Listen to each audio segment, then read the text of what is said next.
Tema kita pada kesempatan ini adalah hidup yang lebih baik. Mungkin hidup yang lebih baik artinya kita sudah baik ya, bukan tidak baik.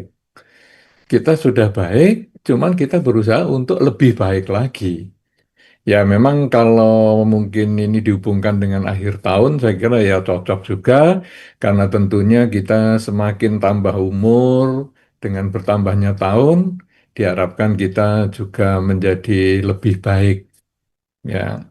Nah, kalau di dalam Dhamma, sebetulnya memang seseorang itu diharapkan selalu menjadi lebih baik. Bahkan kalau kita membaca Iti Wutika atau Iti Wutaka, di situ disebutkan bahwa kita sebagai anak mempunyai beberapa kemungkinan terhadap orang tua kita atau kualitas orang tua kita.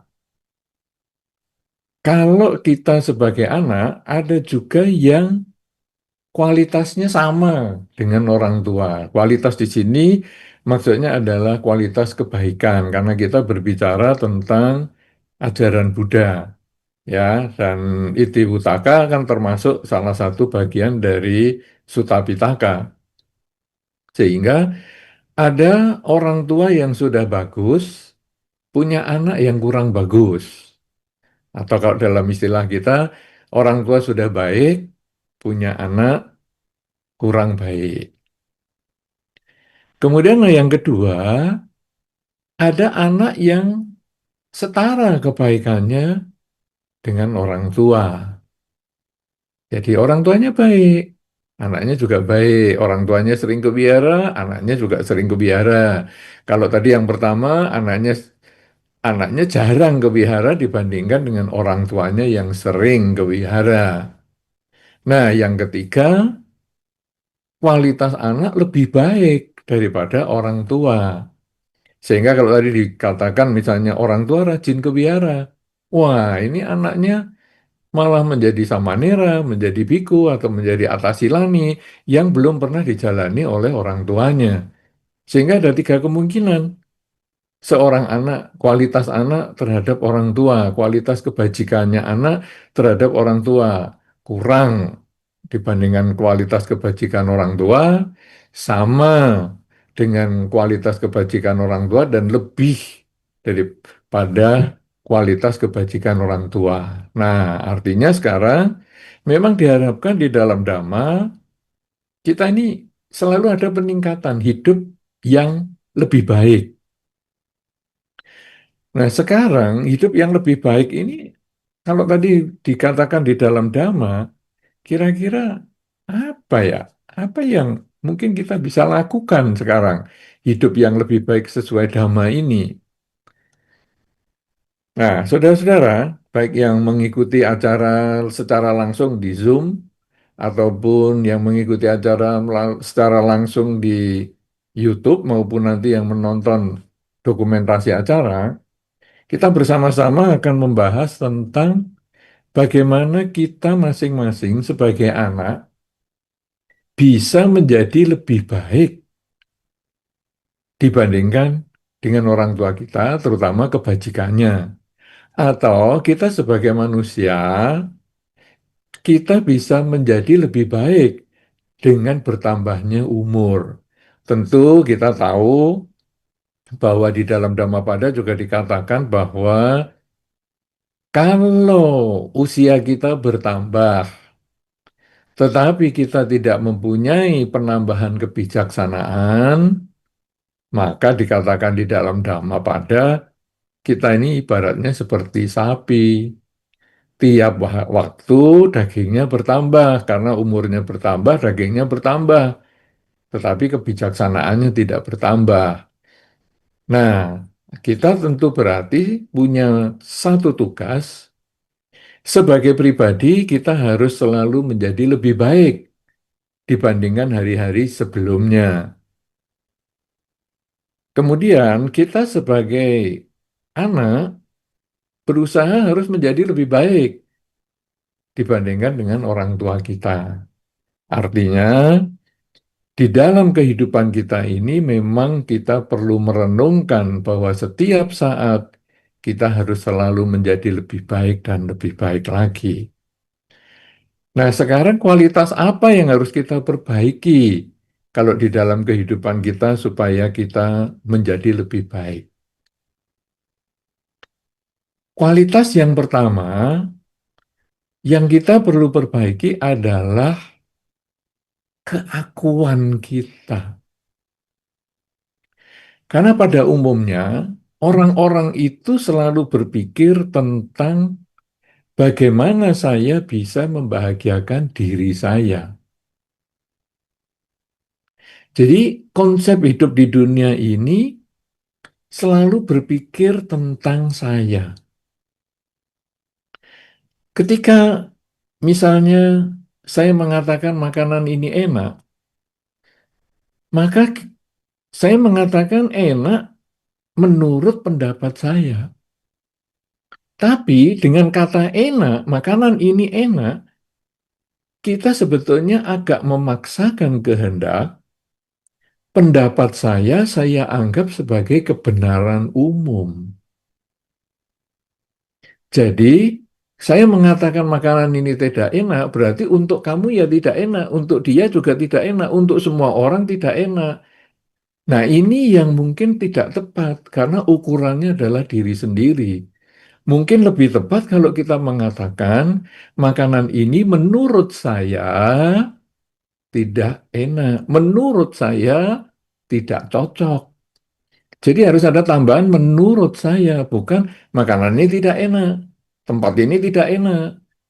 Ya, perjalanan ini tidak enak, gedung ini tidak enak, suasana ini tidak enak. Kita harus menambahkan dengan menurut saya, suasana ini tidak nyaman atau tidak enak. Gedung ini, rumah ini menurut pendapat saya tidak enak. Makanan ini menurut saya tidak enak. Jadi kita lebih cenderung pada subjektivitas kita bahwa saya menurut saya, sedangkan orang lain mungkin menganggap makanan itu enak, gedung itu nyaman, suasana ini bagus, cocok untuk mereka, tapi tidak cocok untuk kita.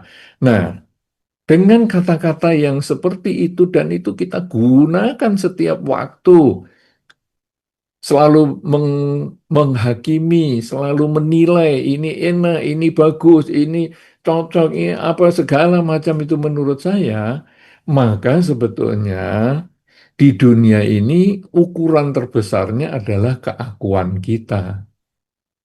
Sehingga permusuhan, pertikaian, percekcokan sering terjadi justru karena tiap orang beradu egonya, beradu keakuannya. Sehingga ketika tadi saya mengatakan, makanan ini nggak enak, orang lain mengatakan, enak itu. Nah, karena tidak menggunakan menurut pendapat saya, makanan ini tidak enak. Dia mengatakan, menurut pendapat saya, nah, orang itu mengatakan, menurut pendapat saya, makanan itu enak. Begitu mengatakan demikian, menurut pendapat saya, maka kita masing-masing tidak akan memaksakan kehendak. Ya sudah, itu menurut kamu nggak enak, ya sudah. Kalau ini menurut saya enak, ya sudah. Kita nggak bisa paksakan, karena ini adalah pandangan pribadi. Tetapi begitu kita menghilangkan kalimat menurut saya, hanya mengatakan makanan ini enak. Dia mengatakan, enggak, makanan ini enggak enak. Enak, enggak, enak ini, enggak. Lalu terjadilah perdebatan, terjadilah percekcokan, bahkan terjadilah permusuhan. Kenapa? Karena pendapat pribadi dianggap pendapat umum. Nah, jadi sekarang nomor satu, supaya kita bisa menjadi lebih baik, hidup kita menjadi lebih baik, kita belajar melepaskan keakuan. Nah, bagaimana sekarang sistem pelepasan keakuan ini? Sebetulnya di dalam Dhamma, kita ini sudah diajarkan untuk melepaskan keakuan. Keakuan ini lebih lebih bersifat abstrak. Karena dia ada di dalam diri kita, di dalam batin kita, dalam cara berpikir kita. Karena itu, Dhamma membuat sistematika pelepasan keakuan ini dibuat lebih nyata dulu, lebih real, bukan abstraknya. Apa yang real? Berdana. Berdana itu real sekali yang pertama itu. Karena kalau saya punya makanan, ya saya bagikan makanan. Kalau saya punya pakaian, saya bagikan pakaian. Kalau saya punya kendaraan, saya berikan kendaraan. Jadi dia sangat real. Satu contoh yang mungkin kita sekarang sedang mengalami musibah misalnya, ya di beberapa kota ada banjir besar, kemudian di beberapa provinsi ada bencana alam, longsor dan sebagainya. Nah, kita bagaimana sikap umat Buddha?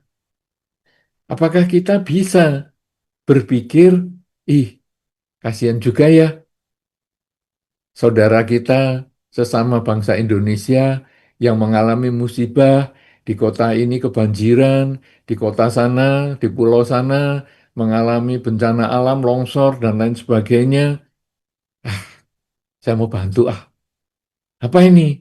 Ah, ini kebetulan di daerah sana ada pembukaan donasi untuk mereka-mereka yang menderita misalnya. Oke, karena saya tidak bisa berkunjung ke tempat itu, saya punya banyak kesibukan, maka ya saya nitip aja lah donasi ke mereka. Nah, dengan cara seperti ini, sebetulnya kita diasah untuk melepas keakuan yang bersifat abstrak tadi, tapi diubah dalam bentuk yang fisik. Sehingga, oke, saya mau berdana beras. Mungkin ya 100 kilo misalnya. Karena nanti kan bersama-sama dengan yang lain, jadi saya berdana 100 kilo. Kemampuan saya berdananya 100 kilo. Saya transfer mungkin, atau saya kirim, karena ini kebetulan dekat dengan kota tempat saya tinggal, banjirnya di situ, oke, saya kirim dengan kendaraan yang saya punya, saya drop ke poskonya untuk dibagikan kepada mereka yang membutuhkan. Nah, kelihatannya dengan kita berdana beras, berdana materi, kirim uang, misalnya ditransfer sesuai dengan rekening yang ada di posko itu misalnya, atau berdana minyak goreng, ataupun berdana apa saja, itu sebetulnya kita belajar melepas keakuan. Kenapa? Karena kita bisa juga tidak peduli dengan mereka. Ah, yang penting bukan saya yang kena. Nah, jadi menurut saya makanan ini enak. Sekarang kita sudah tidak mengatakan menurut saya itu bukan satu problem besar. Jadi nggak usah diurus, bukan. Tapi kita kemudian meletakkan diri kita pada kondisi si korban bencana. Seandainya saya jadi dia, gimana ya? Nah, inilah disebut empati. Jadi kita berusaha, saya kalau jadi dia gimana?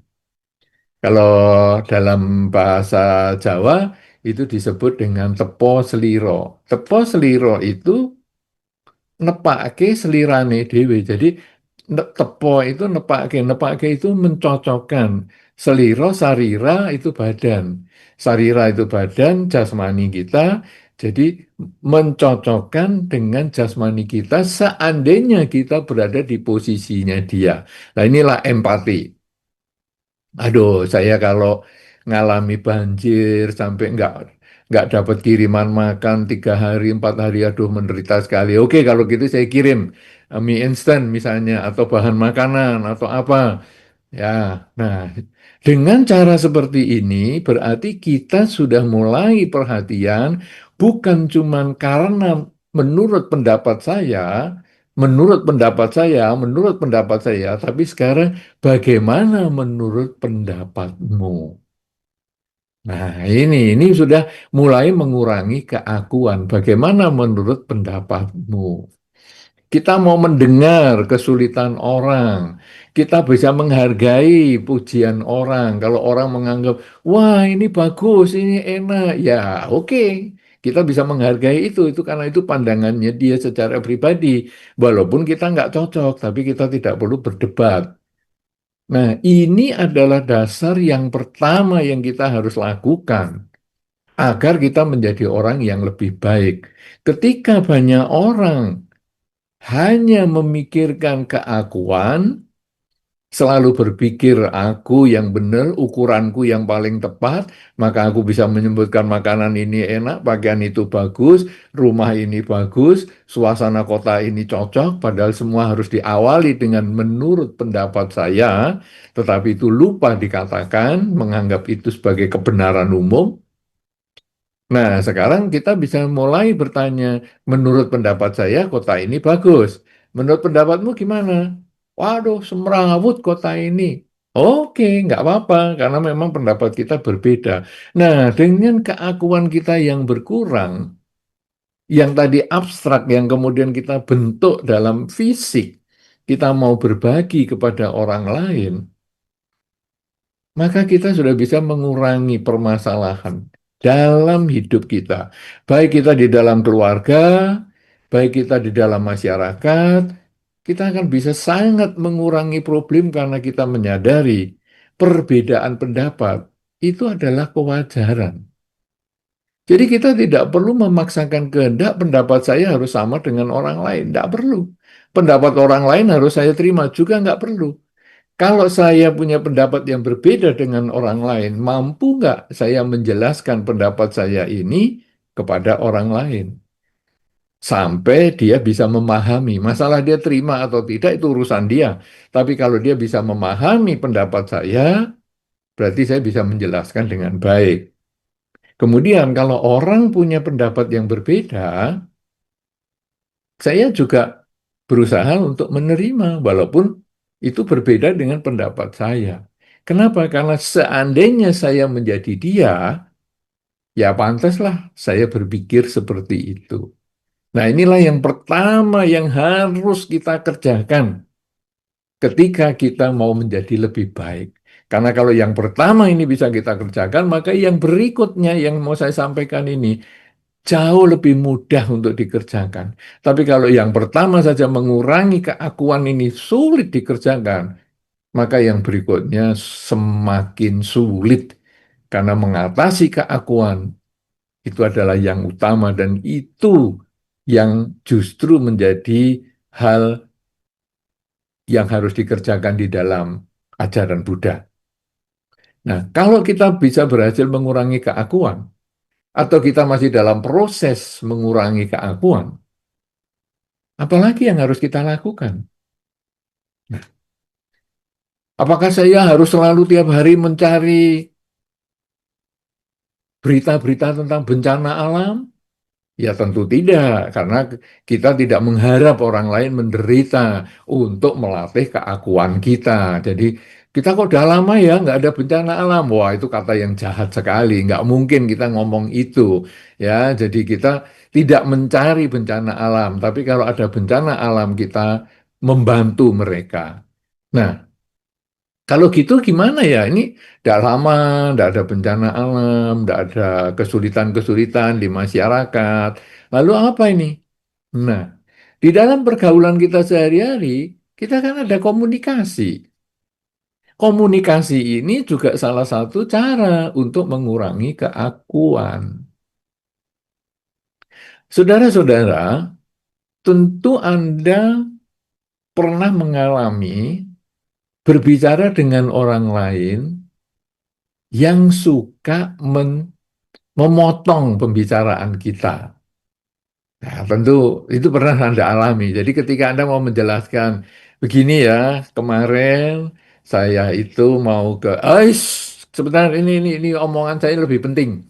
Wih, kita ya jadi agak agak kaget dengan pemotongan kalimat dia itu. Atau kebetulan kita ada beda pendapat, kemudian kita mau menjelaskan, dia main potong aja, main potong aja, main potong aja. Jadi kita nggak sempat menjelaskan apa-apa. Nah, sebetulnya melatih mengurangi keakuan itu juga bisa dengan cara dalam komunikasi seperti itu. Misalnya, ketika orang sedang ngomong, mampu nggak kita menunggu dia sampai selesai ngomong? Atau kita sudah menggebu-gebu mau ngomong ini. Mampu nggak kita nunggu? Kalau kita mampu nunggu sampai selesai ngomong, maka berarti kita bisa ngurangi keakuan kita sedikit demi sedikit. Anda boleh bayangkan ketika Anda sedang telepon. Telepon mungkin tentang pendapat yang berbeda atau hal-hal yang lain. Kira-kira kalau Anda ngomong terus dia juga ngomong, ngomong bareng, apa yang bisa terdengar di dalam telepon itu? Nggak ada tuh yang bisa didengar. Sama bahkan kita dalam media online Zoom ini aja. Kalau Anda ngomong semua, ngomong bareng, ya nggak bisa didengar juga semua. Makanya ketika tadi Anda masuk di dalam atau bergabung dalam Zoom kita ini, ada penjelasan yang mengatakan bahwa moderator berhak mematikan mic kita masing-masing. Kita sepakat untuk itu. Kenapa? Karena kalau semua membuka mic, terus ngomong, ataupun ada yang mic-nya waktu bergabung itu mic-nya terbuka atau on, kemudian ada keluarganya yang ngomong, atau mungkin anjingnya menggonggong, dan lain sebagainya. Wah, kita juga jadi terganggu semua. Kenapa? Karena bareng-bareng ngomong, bareng-bareng bersuara. Tapi kita harus bergantian. Nah, ini sebetulnya mengajarkan kepada kita untuk mengurangi keakuan. Mampu nggak kita sekarang dalam kehidupan sehari-hari menunggu sampai orang lain itu selesai berbicara? Kita dengarkan baik-baik pembicaraannya, kemudian kalau kita mau menjawab ataupun kita mau menyanggah atau beradu argumentasi, ya tunggulah sampai dia selesai ngomong. Jangan main potong. Karena dengan HP, handphone, kita sudah diajarkan untuk tidak main potong. Dengan media sosial ataupun media komunikasi Zoom seperti ini, kita sudah belajar untuk bersabar untuk tidak ngomong sebelum diizinkan, misalnya raise hand lah atau apa. Nah, jadi dalam kehidupan kita sehari-hari kita juga harus belajar berbicara dengan baik. Tunggu sampai dia selesai, jawab dengan baik, pilihlah kata-kata yang baik, kata-kata yang tidak menyakiti orang, juga kata-kata yang tidak menghakimi orang. Kenapa begitu? Karena menghakimi orang itu berarti masih berbicara tentang ego kita. Kita tadi kalau ngomong misalnya, oh pakaian ini bagus. Padahal menurut pendapat saya pakaian ini bagus. Tapi kita ngomong pakaian ini bagus. Orang ngomong, mana pakaian gitu bagus? Terus kita menghakimi dia. Ah, kamu memang seleramu rendah. Dasar kamu. Ah, kamu memang pendidikannya rendah. Nah, ini kita menyerang pribadi orang, menghakimi pribadi orang. Padahal kalau kita berada di posisinya dia, mungkin dia akan punya pandangan yang seperti itu adalah masuk akal. Pakaian ini bagus. Enggak, bagusnya enggak bagus. Oh ya, enggak apa-apa. Ya sudah. Nah, itu kita belajar mengurangi keakuan sekaligus berlatih berbicara dengan baik. Jadi ketika ngomong itu ya sopan, oh ya enggak apa-apa, kalau memang menurut kamu enggak baik, ya enggak masalah, karena kita memang punya pandangan yang berbeda. Nah, ini kalau dalam pergaulan kita bisa seperti itu, maka kita ini sudah memperoleh hidup yang lebih baik. Kenapa? Karena kita mengurangi musuh. Dalam beberapa kesempatan kita tahu bahwa musuh itu hanya terjadi kadang-kadang karena kita salah omong. Kalau di dalam media sosial kadang kita salah pencet sehingga orang mengatakan ibu jari atau jempol kita ini lebih cepat daripada otak kita. Bahwa sudah ngetik-ngetik-ngetik langsung di-send baru nyesel. Ya, sudah terlanjur. Nah, kenapa? Karena kita tidak terbiasa untuk berbicara yang baik. Sehingga di media sosial jadi tidak juga berbicara atau menulis yang baik. Nah, kalau kita kemudian kita membiasakan mendengar, rela mendengar, kemudian kita menanggapi dengan baik karena menyadari tiap orang punya pandangan yang berbeda, Maka nanti waktu kita menulis di media sosial pun, media komunikasi apapun, kita menjadi lebih hati-hati dan punya pilihan kata yang baik.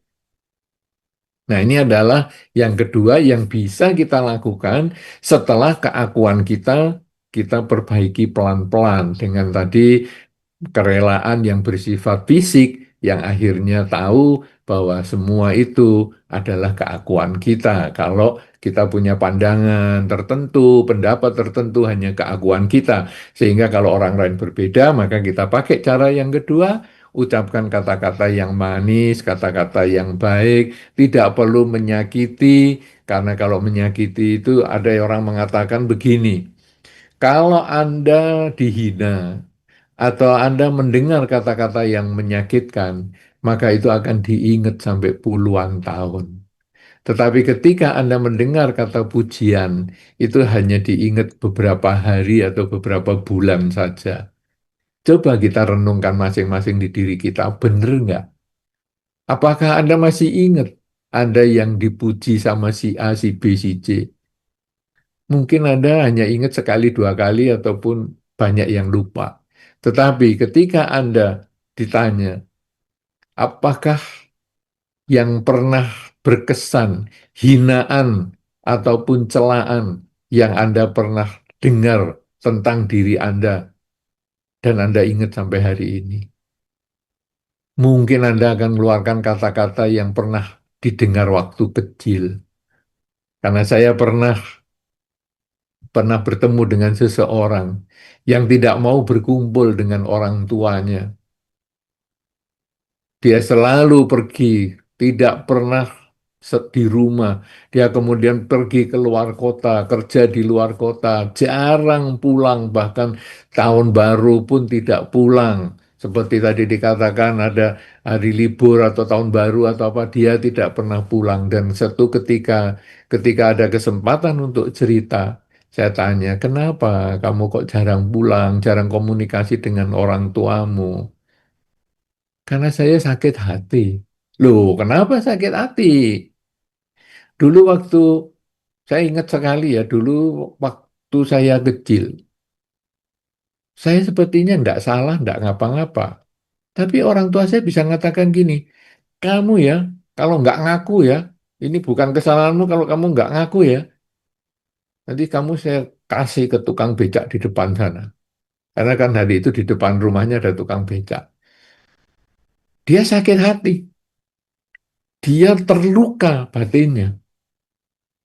Dan itu diingat-ingat, padahal dia sekarang sudah lulus perguruan tinggi, sudah S2. Jadi logikanya sudah jalan dengan baik. Tetapi dia tidak bisa menerima luka batinnya dia ketika dia masih kecil, ketika dia tidak salah tapi disalahkan oleh orang tuanya. Bahkan dia ngomong, saya mau diberikan sama tukang becak di depan rumah. Itu kan jelas tidak mungkin kata-kata orang tua itu. Kalau kita waktu sekarang, dalam usia sekarang kita mendengar kalimat itu, orang tua pasti bohong ini. Tapi ketika kita masih kecil, usia sekolah pun belum, kemudian dikatakan seperti itu, kita takut sekali dan menganggap itu sebagai kebenaran. Dan itu sulit diubah. Dan itu membuktikan bahwa kata-kata buruk celaan itu bisa diingat puluhan tahun. Dia dari belum sekolah sampai sekarang sudah lulus perguruan tinggi 2 kali karena dia sudah S2, sudah berumah tangga dan anaknya juga sudah besar. Dia tidak bisa terima kenyataan kata-kata orang tua itu. Sehingga kata-kata yang menyakitkan memang akan diingat puluhan tahun. Tetapi kata-kata yang pujian yang menyenangkan itu hanya diingat beberapa hari atau beberapa bulan saja. Karena itu penting sekali bagi kita semua untuk meningkatkan hidup kita menjadi lebih baik. Selain kita belajar mengurangi keakuan, kita berlatih mengucapkan kalimat yang baik kepada orang lain. Karena kalau kita bisa mampu mengucapkan kalimat yang baik kepada orang lain, berarti kita sudah berusaha mengurangi keakuan kita. Walaupun kita kadang jengkel, emosi dengan lawan bicara kita, tapi kita tetap bisa berkata-kata yang baik, tidak mengeluarkan maki-makian, walaupun mungkin tidak memuji juga karena kita baru emosi dengan dia, tidak menjadi orang yang munafik, kemudian kita pura-pura baik, tidak. Tapi kita mengendalikan ucapan kita. Selain kita bisa mengendalikan ucapan, mampu juga kita harusnya untuk menjadi lebih baik itu kita melakukan perbuatan yang bermanfaat untuk orang lain. Nah, kalau tadi misalnya berupa fisik ya, oh ini ada bencana alam di sana, oke saya kirim beras, saya kirim pakaian, ya saya kirim makanan instan. Nah, itu yang bersifat fisik. Kemudian kata-kata, ini sudah mulai yang bersifat abstrak karena ini hanya kata-kata, Bu. Kemudian yang ketiga ini lebih lagi yaitu tenaga kita. Mampu nggak kita membantu pihak lain dengan tindakan-tindakan kita? Misalnya ketika di wihara ada kegiatan, kemudian kita membantu mengatur tempat duduk, ya, busa-busa tempat duduk itu, atau kita membersihkan lantainya, membersihkan altarnya, membersihkan toiletnya, misalnya, membersihkan kamar-kamar tamunya. Kalau kita mampu melakukan tindakan-tindakan yang bermanfaat itu, ini sebetulnya adalah mengurangi ego kita. Sekaligus sebetulnya itu adalah melakukan kebajikan. Jadi kalau tadi yang pertama kita bisa mengembangkan kerelaan itu juga kebajikan, yang kedua itu bisa berkata-kata yang baik itu juga kebajikan, kemudian kalau yang ketiga membantu orang lain secara fisik, ini juga kebajikan. Dan tentu kita akan tahu bahwa kalau kita memperbanyak kebajikan, memperbanyak karma baik, tentu buah kebahagiaan akan datang pada kita. Hidup yang lebih baik dapat kita wujudkan karena buah kebajikan kita mencukupi, cukup banyak.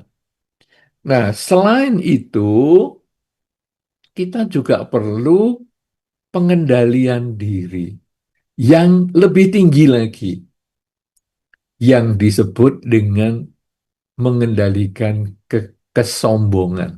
Karena kesombongan ini juga dari bagian dari keakuan. Anda tentu sering mendengar, atau mungkin kita melakukan itu di dalam kehidupan kita sehari-hari. Misalnya begini, ada orang mengatakan, aku barusan beli beli sepeda motor. Terus kita tanya, sepeda motor apa? Oh, ini merek A. Nah, kalau merek A itu dulu aku ya mau beli.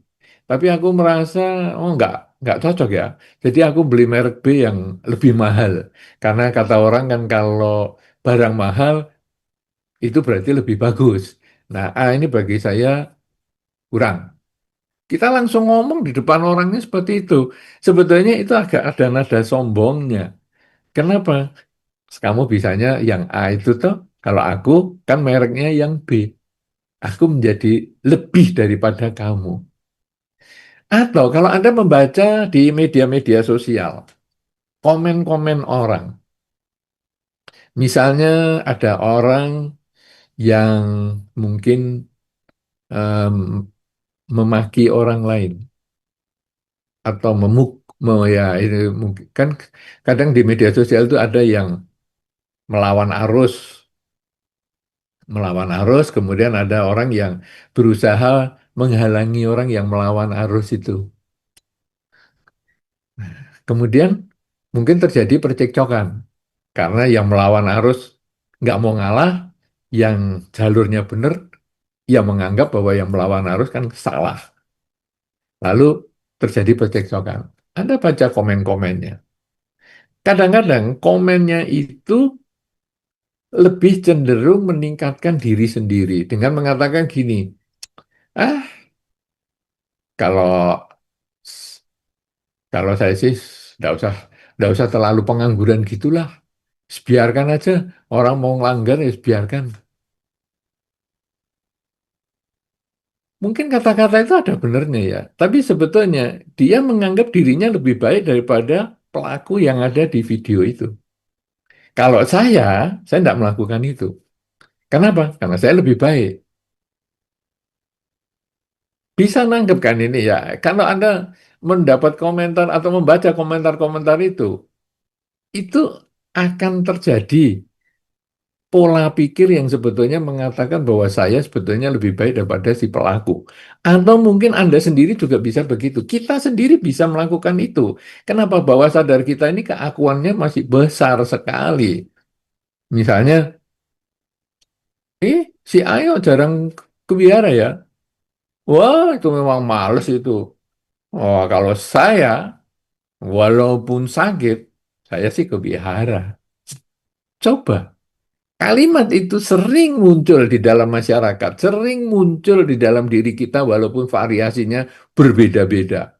Tetapi ada kata-kata, kalau saya, walaupun sakit, saya tetap berangkat. Nggak ada alasan, nggak ke wihara. Itu sebetulnya ada kesombongan di dalam situ. Dan kalau semakin sering kita mendengar kalimat itu dari orang lain,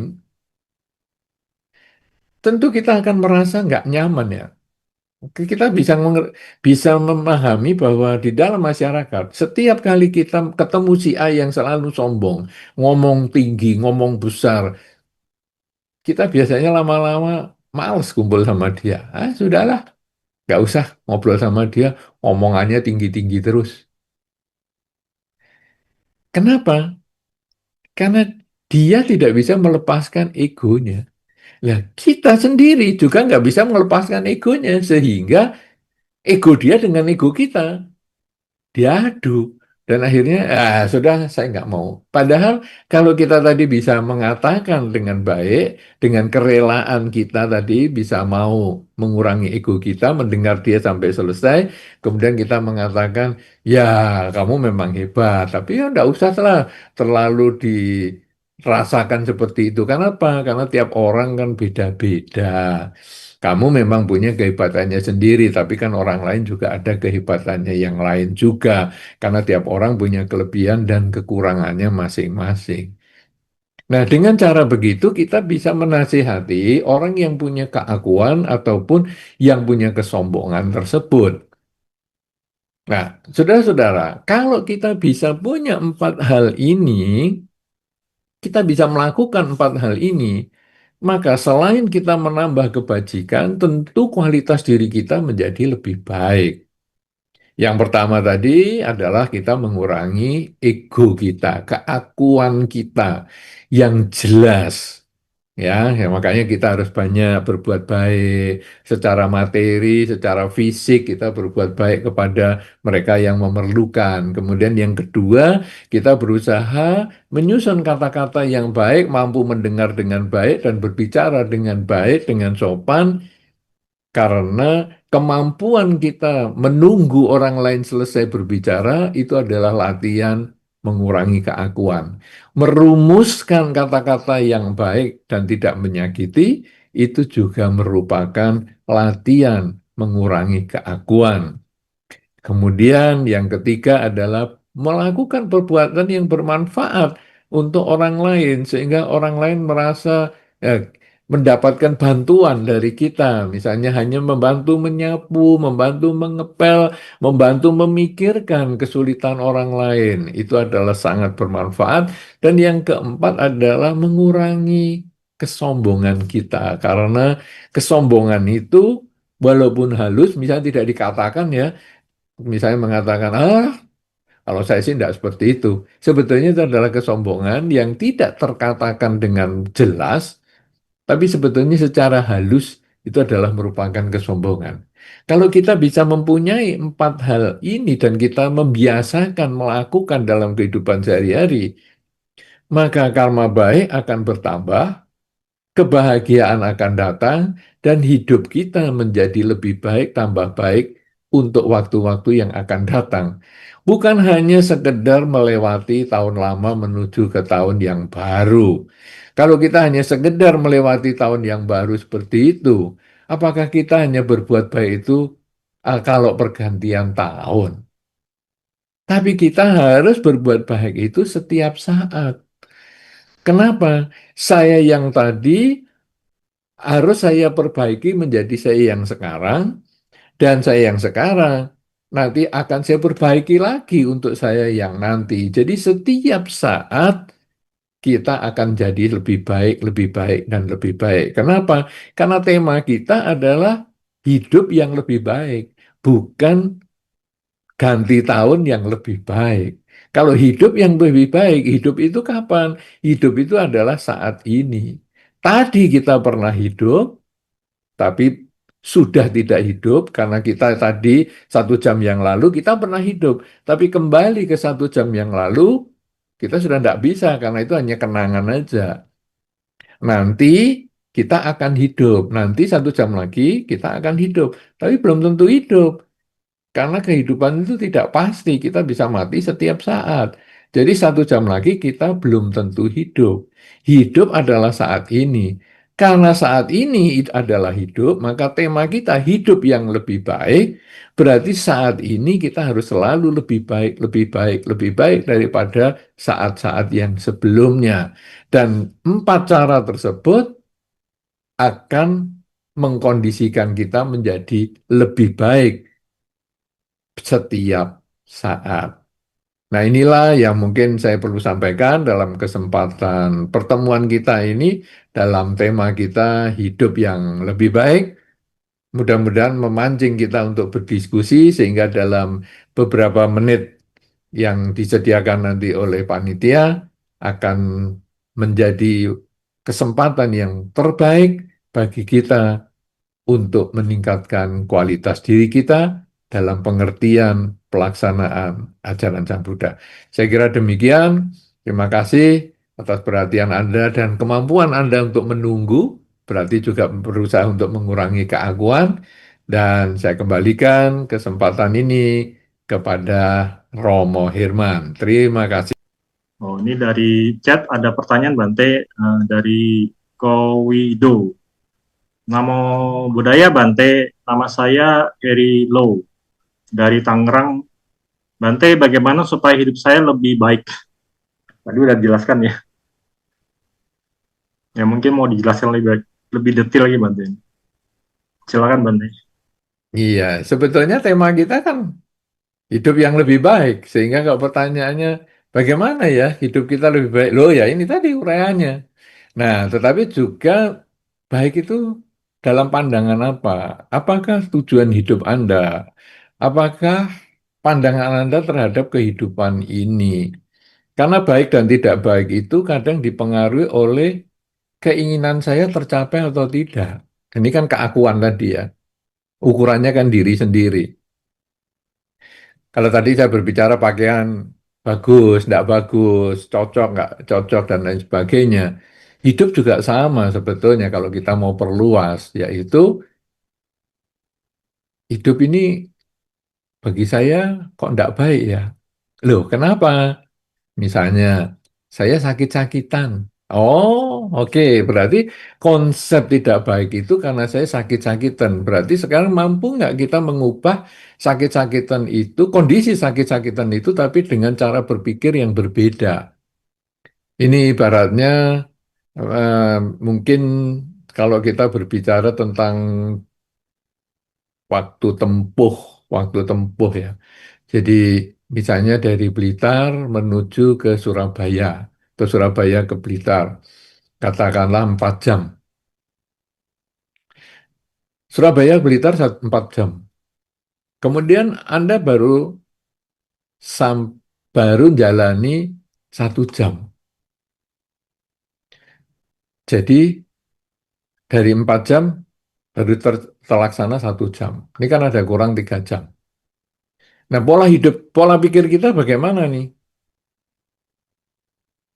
Waduh, baru 1 jam, masih kurang 3 jam. Itu ada kata-kata yang pertama seperti itu. Baru 1 jam, kurang 3 jam. Kata-kata yang kedua, sudah 1 jam, tinggal 3 jam. Apa coba yang terjadi dalam diri kita? Pola pikir kita. Kan sama kejadiannya. Perjalanan dari Surabaya ke Blitar 4 jam. Sudah dijalani 1 jam. Pola pikir yang pertama, baru 1 jam, baru 1 jam, masih 3 jam. Yang kedua, sudah 1 jam, tinggal 3 jam. Pola pikir ini sebetulnya ada yang berbeda. Bahwa kalau yang pertama, aduh baru 1 jam, masih kurang 3 jam. Rasanya masih jauh sekali yang kita jalani itu. Tetapi ketika kita berkata, sudah 1 jam, tinggal 3 jam.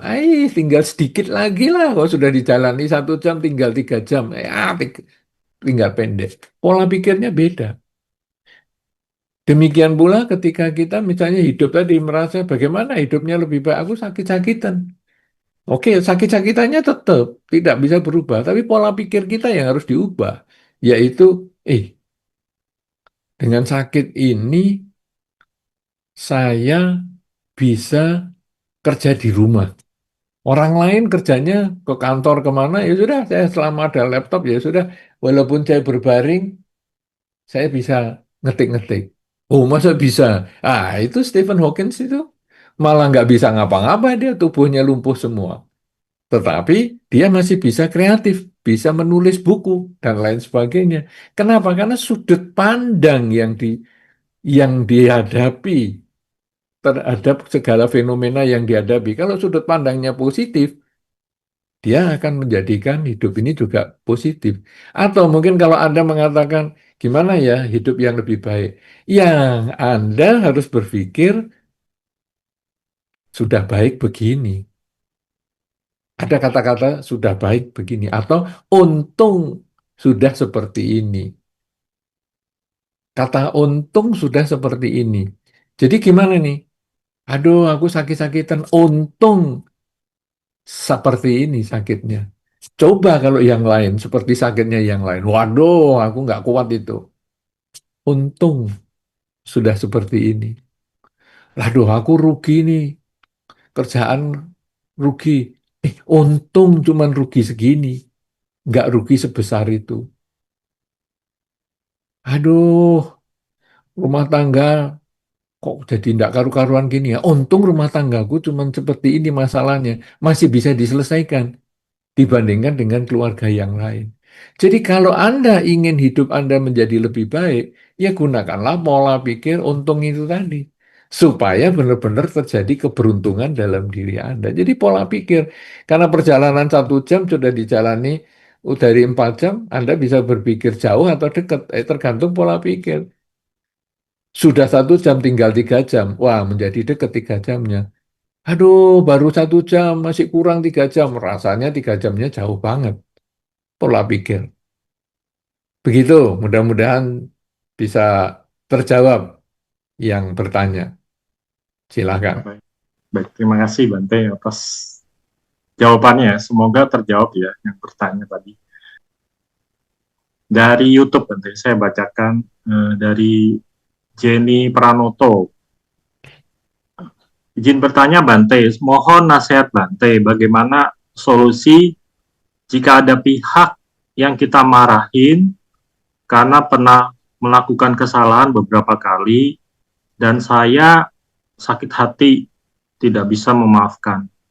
Akhirnya dia benci sehingga mau mencelakakan kita.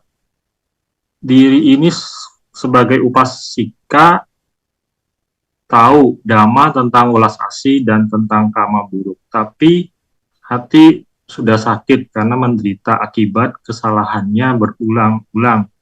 Sehingga welas asih saya tidak muncul. Mohon Bante nasihatnya, nasihat solusinya.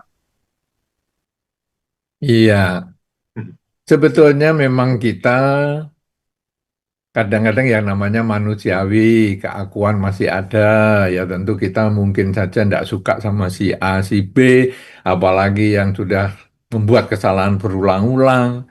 Ya, apalagi kesalahannya mungkin menyakiti sampai dalam sekali dan lain sebagainya, itu wajar, masuk akal kalau mungkin kita sulit melupakan. Tadi saya sudah sampaikan, kata-kata yang menyakitkan, penghina, dan lain sebagainya akan diingat bertahun-tahun. Bahkan tadi anak yang masih belum sekolah, yang dikatakan mau diserahkan, kasihkan tukang becak di depan rumah saja, walaupun itu hanya menakut-nakuti, tetapi itu menjadi trauma yang sampai dia sudah S2 pun masih tetap ingat kata-kata itu dan tetap benci dengan orang tuanya. Itu orang tuanya sendiri bisa dibenci seperti itu. Apalagi ini adalah pihak lain yang mungkin tidak berhubungan keluarga mungkin atau apa, atau teman atau apa ya. Itu normal kalau sekarang kita kemudian tidak senang dengan dia. Kita juga tidak perlu menjadi orang yang munafik, kemudian tersenyum dengan dia, wah, mau ngomong yang baik-baik sama dia, tidak perlu. Tetapi kita berusaha menyetel dulu pikiran kita ini supaya tenang. Caranya gimana? Tiap kali kita kepikir dia, ucapkan dalam batin kita kalimat, semoga semua makhluk bahagia. Jadi bukan mendoakan dia bahagia, karena mungkin kita masih jengkel. Tapi kita juga tidak mengatakan semoga semua makhluk kecuali dia bahagia juga enggak. Jadi kita tidak khusus dia bahagia, tidak. Khusus dia kecuali dia itu juga tidak. Tapi kita cukup mengucapkan semoga semua makhluk bahagia. Kenapa? Semua makhluk itu kan saya juga makhluk, semoga saya bahagia. Keluarga saya makhluk, semoga keluarga saya bahagia. Lingkungan saya makhluk, semoga lingkungan saya bahagia. Sudah, dengan sering ngomong aja, semoga semua makhluk bahagia. Tapi kan itu omongan di mulut aja, enggak apa-apa. Karena pertama, tentu omongan di mulut itu terus hanya seperti pengulangan, pengulangan, pengulangan. Tapi jangan lupa, pengulangan-pengulangan yang terus-menerus itu bisa masuk ke bawah sadar. Jadi, kita hanya cukup mengucapkan tiap kali emosi, jengkel sekali ya. Semoga semua makhluk bahagia. Semoga semua makhluk bahagia. Semoga semua makhluk bahagia. Mungkin belum bisa memaafkan. Tidak apa-apa. Walaupun sebetulnya orang memaafkan itu bukan untuk orang yang salah. Orang memaafkan itu sebetulnya adalah untuk menenangkan dirinya. Ya, karena kita tidak mungkin lupa dengan sakit yang dia sudah timbulkan itu, tidak mungkin lupa. Tapi kita berusaha nerima itu sebagai kenyataan bahwa itu sudah masa lalu. Tadi saya pernah hidup, tapi sudah tidak hidup. Saya dimaki dia 5 tahun yang lalu. Saya masih ingat sekarang, berarti umur saya sudah tambah 5 tahun. Fisik saya sudah sampai sekarang. Tetapi batin saya ketinggalan di 5 tahun yang lalu. Nah, kalau badan sama batinnya sudah pisah, gimana bisa hidup kita bahagia? Jadi masalahnya memaafkan itu bukan pada si orang yang menjengkelkan itu. Memaafkan itu sebetulnya melepaskan keakuan kita. Karena dia tidak berhak membuat kita menderita. Memaafkan itu sebetulnya menyembuhkan, mengangkat penderitaan kita dari diri kita sendiri. Tidak perlu mengatakan kepada dia juga seandainya Anda tidak kepingin ngomong sama dia. Aku maafkan ya, tidak perlu. Tapi Anda dalam diri Anda menyadari itu kan kejadian 5 tahun yang lalu. Kenapa aku masih mikiri sampai sekarang? Berarti batinku ini ketinggalan di 5 tahun yang lalu. Aku nggak tambah dewasa dengan umurku bertambah. Aku nggak tambah dewasa. Nah, tapi sulit nih. Oke, kalau sulit kembali ke saran yang pertama. Tiap ingat yang menjengkelkan dia itu, semoga semua makhluk bahagia. Semoga semua makhluk bahagia. Semoga semua makhluk bahagia. Kemudian juga mengurangi komunikasi dengan dia. Kalau ketemu, seandainya bisa menghindar ya bagus. Tapi kalau sampai nggak bisa menghindar ya cukup, sudah cukup. Kenapa? Karena orang yang menyakitkan kita biasanya nggak inget. Kita yang inget dia menyakitkan kita.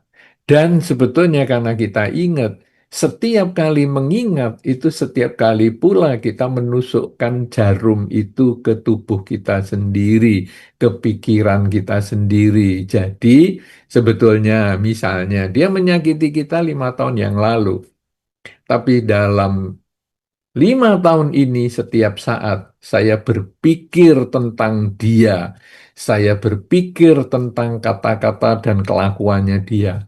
Berarti setiap saat saya menyakiti diri saya sendiri, orang lain hanya menyakiti saya sekali 5 tahun yang lalu. Tetapi saya dalam 5 tahun, sepanjang hari, sepanjang waktu, berkali-kali saya menyakiti diri saya terus-menerus dengan kata-katanya dia. Itu kita sebetulnya lebih kejam daripada dia. Dia hanya mengatakan kita sekali, tetapi kita mengatakan kepada diri kita kata yang menyakitkan itu berkali-kali. Makanya kalau kita tidak memaafkan, kita semakin sakit diri kita karena kita terus menusuk diri kita dengan kata-katanya dia. Misalnya dia mengatakan, kamu tuh nggak ada gunanya. Kamu tuh orang yang tidak berguna. Itu hanya kata-katanya sekali. Itu 5 tahun yang lalu dan mungkin dia sudah lupa. Sama dengan ayah yang tadi mengatakan kepada anaknya, kamu kalau nakal-nakal saya kasihkan sama tukang becak di depan. Itu mungkin dia udah nggak inget kata-kata itu sorenya pun nggak inget. Tetapi anak itu inget sampai dia tua, sampai dewasa, sampai dia punya anak lagi. Nah, demikian pula orang yang mengatakan kamu itu nggak berguna. Itu mungkin sorenya sudah nggak inget. Kalau Anda ngomong lagi, kamu dulu pernah mengatakan gitu, hah? Kapan? Nggak inget saya. Nah, tapi kita sejak dikatakan itu sampai 5 tahun kemudian misalnya, selalu ingat, dia mengatakan aku nggak berguna. Jelek. Kalau itu ada pisaunya, itu kita nusuk diri kita sendiri. Jelek. Setiap kali ingat aku nggak suka sama dia. Dia mengatakan sama aku nggak berguna. Jelek. Aku nggak berguna. Jelek. Aku nggak berguna. Jelek, jelek, jelek, jelek, jelek, jelek terus. Lebih luar biasa lagi, kita menceritakan masalah itu kepada orang lain. Dengan mengatakan, aku benci sekali sama si A. Kenapa? Dia itu loh, bisa-bisanya ngomong, aku nggak berguna. Jelek. Jadi kita malah nyuruh orang lain mengatakan kepada kita, aku nggak berguna. Jelek. Nah orang itu kemudian tanya, oh ya, kamu dikatakan nggak berguna? Iya, aku dikatakan nggak berguna. Jelek, jelek, jelek. Ngeri sekali. Orang lain hanya sekali, kita berkali-kali, berkali-kali, berkali-kali kita sangat menjahati diri kita sendiri. Tapi begitu kita mampu melepaskan, ya sudahlah. Memang kamu dulu seperti itu, mungkin saya dulu juga punya kesalahan apapun juga. Sudahlah, pokoknya saya hanya mengucapkan semoga semua makhluk bahagia, semoga semua makhluk bahagia, semoga semua makhluk bahagia. Lama-lama berproses, berproses, berproses, akhirnya kita menjadi lebih tenang. Dan kalaupun ketemu sama dia, kita pun batinnya tetap tenang. Tapi selama kita tidak mengucapkan kalimat itu dan terus kita menyimpan dendam itu, maka yang hancur adalah diri kita sendiri. Jadi apakah kita mau terus kejam dengan diri kita, ataukah kita menjadi lebih baik? Kalau mau menjadi lebih baik, paling mudah adalah sering mengatakan, semoga semua makhluk bahagia, khususnya ketika emosi kita naik, jangan kita mengingat-ingat lagi kata-kata yang menyakitkan dari dia itu, atau kelakuannya dia, tapi segera ucapkan dalam batin aja, semoga semua makhluk bahagia. Mudah-mudahan ini bisa bermanfaat untuk jangka panjang ya, karena kalau jangka pendek, mungkin tentu Anda masih menggebu-gebu, tapi nanti lama-lama akhirnya ya sudahlah, itu sudah masa lalu juga, ngapain gitu. Tanpa harus berkomunikasi dengan dia. Nah, kalau nanti mampu, ya silakan komunikasi. Tapi kalau nggak mampu mengendalikan diri, ya nggak usah ngomong sama dia dulu. Oke, silakan lanjut. Ya, baik. Terima kasih Bante atas jawabannya. Ya, Saudara Jenny mungkin sudah dijawab ya, yang di YouTube. Ini ada 7 pertanyaan Bante. Saya bacakan ya Bante. satu-satu. Hmm. Dari Zoom ada dari topik Bogor. Selamat siang Bante dan rekan-rekan semua. Perkenalkan saya umat non-Buddhis, namun mohon izin untuk bertanya kepada Bante. Bagaimana pandangan agama Buddha terhadap ilmu metafisis yang berkembang di masyarakat seperti power of number, Bazi, dan Feng Shui. Apabila dijadikan referensi untuk mengenal potensi diri agar seorang dapat memperoleh kehidupan yang lebih baik. Mohon maaf, saya tidak dapat menyalakan kamera dan mikrofon. Terima kasih banyak, Bante. Silakan, Bante. Baik, jadi di dalam pengertian agama Buddha, sebetulnya kita tahu agama Buddha itu ada ajaran Buddha dan ada tradisi-tradisi, juga ada nanti berbagai kebiasaan yang ada dalam masyarakat. Nah, agama Buddha itu apa? Atau ajaran Buddha itu apa? Intisarinya adalah tentang empat kesunyataan mulia. Itu yang tidak pernah berubah dari dulu sampai sekarang, juga yang dipelajari oleh aliran-aliran Buddha yang lain. Itu tentang empat kesunyataan mulia, hukum karma, dan seterusnya. Kemudian budaya atau kebudayaan. Nah, ini ada yang berbeda-beda.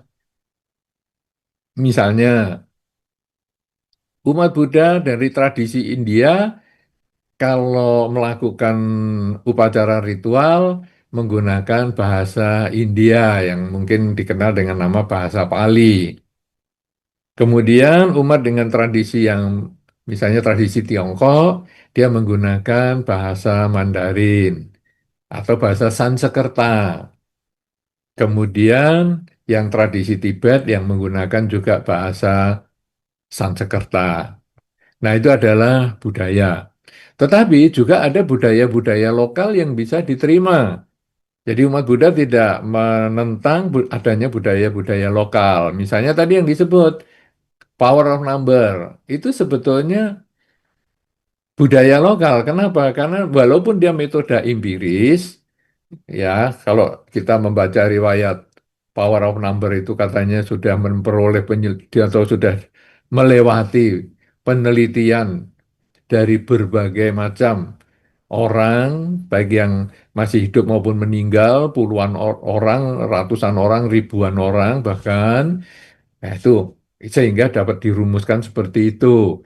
Kemudian mungkin ada juga pengetahuan tentang garis tangan, mungkin tentang ramalan bintang, sio, feng shui yang tadi disebutkan dan sebagainya. Nah, ini bagaimana? Di dalam pengertian Dhamma itu tidak masalah, tetapi kebenaran hal itu adalah 50%, bukan 100%, sehingga cocok kalau Anda mengatakan hanya seperti referensi saja. Referensi yang Anda bisa pakai ataupun boleh tidak dipakai. Jadi bukan kebenarannya 100%. Bahkan itu ramalan yang dikatakan orang pun, mungkin ramalan pakai kartu, ramalan pakai dukun sakti misalnya atau apa saja, sebetulnya kebenarannya hanya 50%. Apalagi yang disebut ramalan itu hanya tahu yang saat ini yang terjadi atau perhitungan yang mungkin terjadi di masa yang akan datang. Perhitungan, misalnya ramalan. Ramalan garis tangan. Wah, nanti pada umur 50 tahun kamu akan mengalami kesuksesan. Atau kamu akan, setelah kamu mengalami penderitaan pada saat umur 40 tahun misalnya. Padahal sekarang umurnya baru 20 misalnya. Nah itu kan akan terjadi dia bisa tahu. Kenapa? Karena dia metode empiris. Dikumpulkan orang-orang dulu, orang sukses itu bagaimana? Oh, tangannya yang begini garisnya. Oke, dikumpulkan. Kemudian orang-orang yang sakit-sakitan gimana? Oh, tangannya bentuknya gini. Nah, kemudian dari kumpulan data itu, statistiknya itu, kemudian dibaca sebagai, kamu punya garis tangan model apa? Model ini. Oh, kalau model ini dulu referensinya adalah orang ini akan menderita di umur 40. Kemudian, wah kalau saya lihat garisnya ini ada referensinya. Di umur 50 kamu sukses. Nah, itu akan melihat masa depan. Semua seperti itu, yang tadi Anda katakan seperti ilmu, ilmu metafisika itu hanya tahu yang akan datang, tetapi tidak tahu apa yang akan kita perbuat. Ini penting sekali karena apa yang kita perbuat itu penting dan kita pada hari ini kan juga berbicara tentang hidup yang lebih baik itu kan apa yang mau kita perbuat, bukan apa yang sudah diperbuat.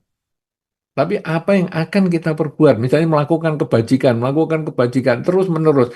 Kalau kita banyak melakukan kebajikan terus-menerus dengan kerelaan dan lain sebagainya tadi dengan kata-kata yang baik dan sebagainya, mungkin umur 40 tahun yang tadi katanya menderita itu jadi tidak menderita lagi.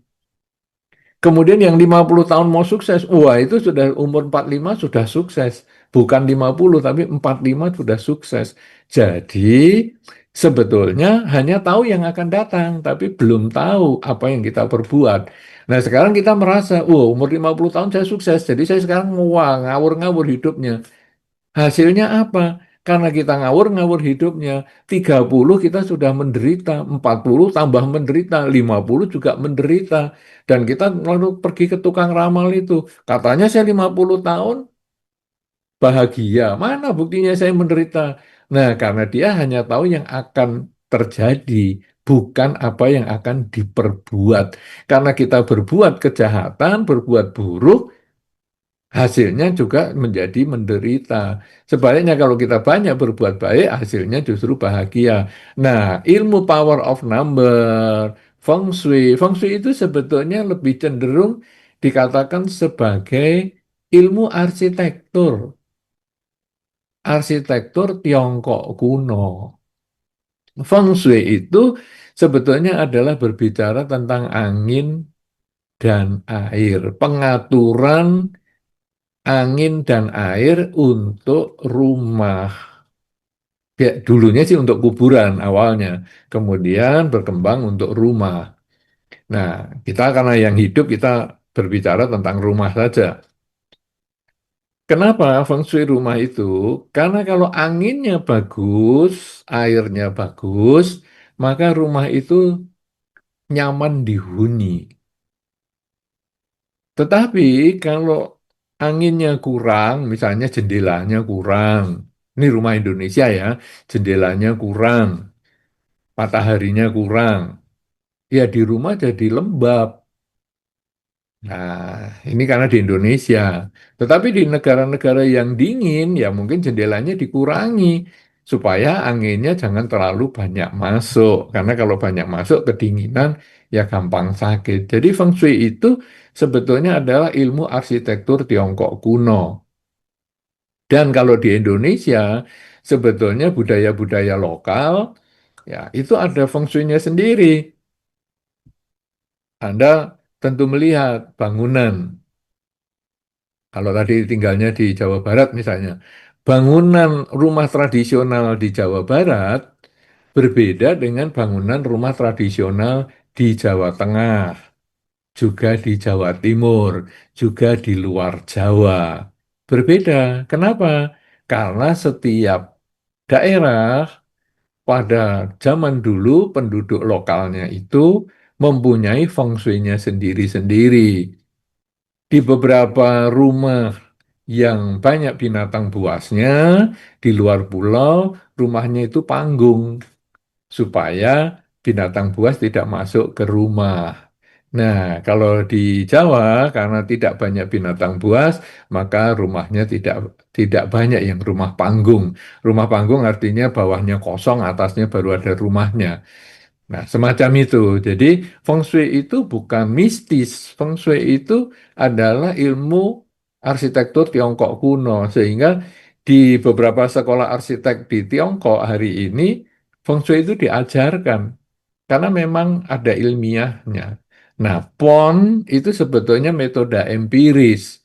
Dia berdasarkan statistik.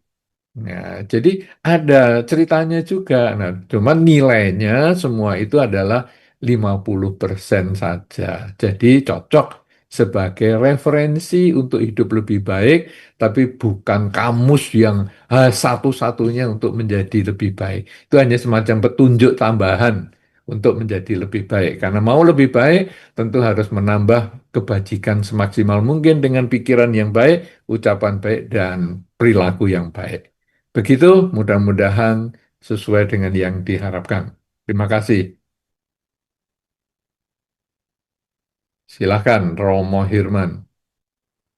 Dari Medan, bagaimana cara efektif di dalam Dhamma untuk menemukan potensi dan bakat dalam diri seseorang agar mempunyai self confidence yang lebih baik? Ya, silakan Bante. Ya, gimana ya kita menemukan potensi diri kita untuk jadi lebih baik? Nah, di dalam Dhamma ini kita punya yang disebut dengan jalan mulia berunsur delapan, unsur yang keenam, yaitu daya upaya yang benar.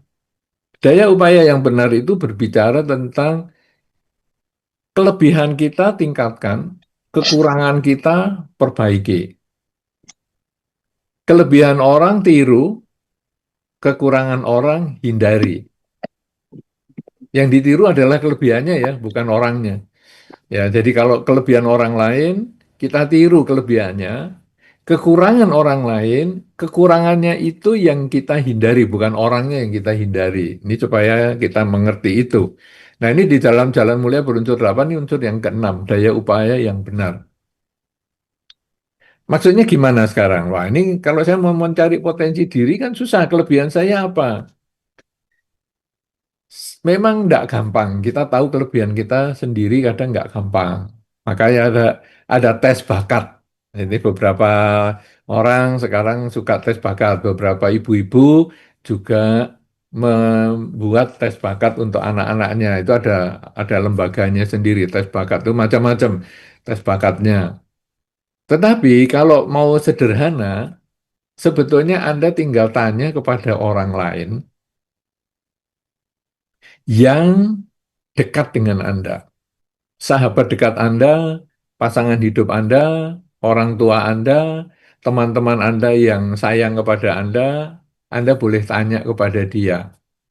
Pertanyaannya sederhana dengan mengatakan begini, ngapa sih kamu kok mau sama saya, dekat sama saya itu ngapain? Kalau punya pasangan hidup juga begitu, ngapa sih kamu mau sama saya?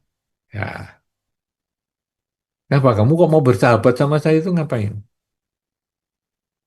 Nah, karena kita bertanya kepada orang yang dekat sama kita, biasanya dikasih jawaban yang positif. Wih, kamu ini orangnya baik sekali.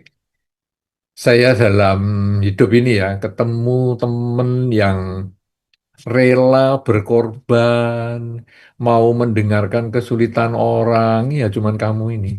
Oh, nah itu kelebihan kita. Itu yang kita tingkatkan.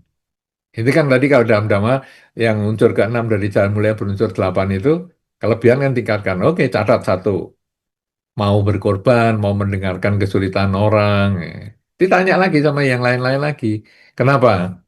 Wih, kamu itu ya, kalau janjian tepat waktu. Wih, oke, tepat waktu, catat.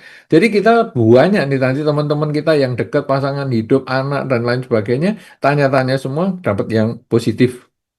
Itu kita kembangkan. Nah, yang negatif gimana? Nah, ini juga sulit. Kadang nyari kejelekannya sendiri itu sulit.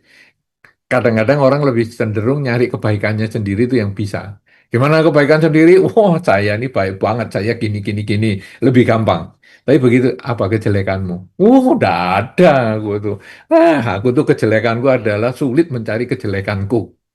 Jadi kejelekanku hanya satu, yaitu sulit ditemukan kejelekanku. Ya, itu sih namanya memuji diri. Nah, kalau mau tahu kejelekan kita, tanyalah musuh kita. Gimana tanya musuh? Sudah musuh kok tanya. Nah ini tadi kan ada juga tuh. Saya sulit memaafkan. Masa saya tanya sama dia? Nggak mungkin. Betul nggak mungkin. Karena kita tanya sama orang yang nggak suka pun kita tanya. Orang Indonesia apalagi. Kalau ditanya, coba kamu sebutkan kejelekanku. Nggak akan ngomong. Coba kita semua coba ditanya. Kalau kamu kamu coba ngomong langsung kejelekannya, aku apa? Oh, nggak ada. Oh, bagus bagus. Kenapa? Ya karena kita budayanya memang nggak bisa ngomong jeleknya orang di tempat langsung. Jadi gimana? Lewat orang lain. Nah, karena kita ada budaya gosip. Jadi kita lewat orang lain. Coba kamu tanya sama si A. Nah, tadi yang bertanya tentang orang yang menjengkelkan itu juga boleh Anda tanya juga ke orang lain. Kenapa sih dia kok nggak suka sama aku? Nah, dari orang ketiga itu nanti keluarlah kata-kata jeleknya.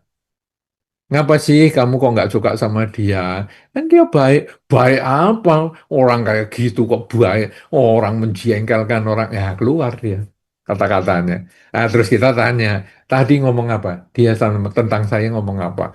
Oh, kamu tuh kejelekannya ini. Oke, kita perbaiki. Kita tanya lagi, coba kamu sekarang tanya sama itu. Itu juga nggak suka loh sama aku. Tiap kali aku datang ke grupnya gitu, dia langsung pergi. Coba tanya, kenapa? Harus dia tanya. Kenapa sih kamu kalau si A itu datang kok kamu langsung pergi? Wah, apa si A sombong. Begitu datang langsung ngomong, aku barusan beli mobil, aku barusan beli ini. Ais, nggak suka aku sama orang kayak gitu. Oke, nah kita catat.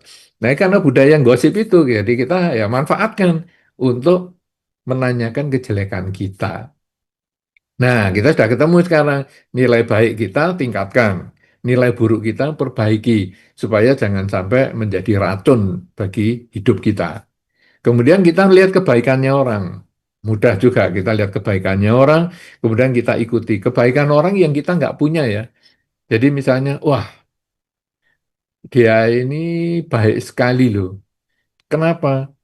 Dia kalau kadang-kadang urusan wihara, urusan apa, waduh aku kalah nih kalau dia bener-bener tulus kalau bantu untuk di wihara dan lain-lain. Ah, aku coba ya semampuku. Mungkin kalau hari Minggu atau hari-hari tertentu yang aku libur kerja, ya aku bantu wihara. Nah, dulunya aku nggak mau, tapi karena ada orang yang bisa seperti itu, kenapa sih aku nggak belajar untuk jadi lebih baik? Nah, kemudian kita cari orang lain lagi. Apa kejelekannya yang saya belum punya? Dia itu ada itu. Dia ini ya orang yang suka ke wihara juga. Rajin ke wihara. Tapi karena rajin, dia agak sombong. Jadi kalau ketemu orang kan biasanya di wihara kan kalau ketemu orang beranjali dengan tangan di depan dada begini, selamat pagi, selamat siang dan lain-lain. Tapi karena dia sering ke wihara, dia agak sombong. Kalau orang lain nggak mau anjali ya dia juga nggak anjali. Dia merasa senior. Nah, jadi kalau dia orang lain sudah anjali ya baru dia anjali. Kadang-kadang dia tidak bales dan lain-lain. Ah, ini kan tidak menyenangkan. Oke, kalau gitu saya mau perbaiki. Saya jangan sampai seperti itu. Nah, jadi kalau kita melihat keburukan orang, kemudian kita berusaha jangan sampai keburukan orang itu akan terjadi pada diri kita. Kenapa? Karena dia bisa begitu, aku pun bisa berpotensi seperti itu. Karena sesama manusia, aku berpotensi juga. Jadi aku hindari. Nah, dengan cara seperti ini, kalau kita melihat unsur keenam atau jalan mulia berunsur delapan unsur yang keenam ini, maka yang ada adalah kemajuan. Tiap hari, tiap saat hidup kita bisa menjadi lebih baik. Karena kelebihan kita tingkatkan, kelebihan yang belum punya kita berusaha tiru, kekurangan yang sudah kita miliki kita perbaiki, kekurangan yang belum ada di diri kita yang berpotensi muncul kita hindari. Sehingga hasilnya hanyalah kelebihan dan tercapailah hidup yang lebih baik. Begitu, mudah-mudahan bermanfaat. Terima kasih. Silakan, Romo, lanjut. Dari YouTube, dari Fiona Palembang, Bante. Bagaimana mengambil keputusan dengan lebih baik atau bijaksana karena tidak mudah semua keputusan baik untuk orang lain. Terima kasih, Bante. Silakan, Bante. Iya, bagaimana ya keputusan baik dan bijaksana? Nah, satu hal yang kita harus ketahui bahwa setiap kali kita membuat keputusan, itu adalah keputusan terbaik yang saat ini saya mampu lakukan.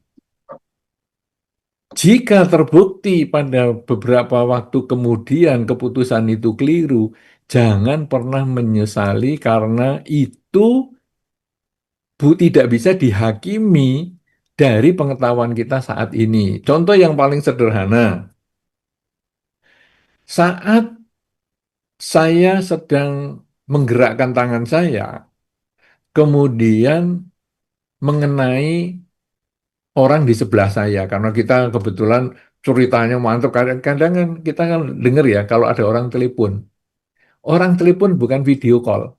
Itu kenapa harus tangannya juga main gini-gini? Jadi ya, ini gini-gini loh. Kenapa? Oh, orangnya saja nggak lihat kita. Ngapain dia main tangan? Nah, ini kadang saya juga perhatikan orang ini aneh ya. Orang kalau telepon kan harusnya cukup ngomong. Tapi kenapa tangannya main ke sana ke sini? Seolah-olah orangnya di depannya.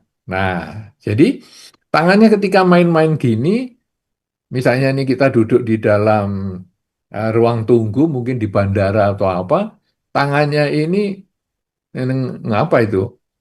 Kena pipinya orang, plak. Nah, ini adalah kesalahan. Kemudian kita nyesel, aduh, tahu gitu tanganku tadi tidak goyang-goyang begini, nggak bisa.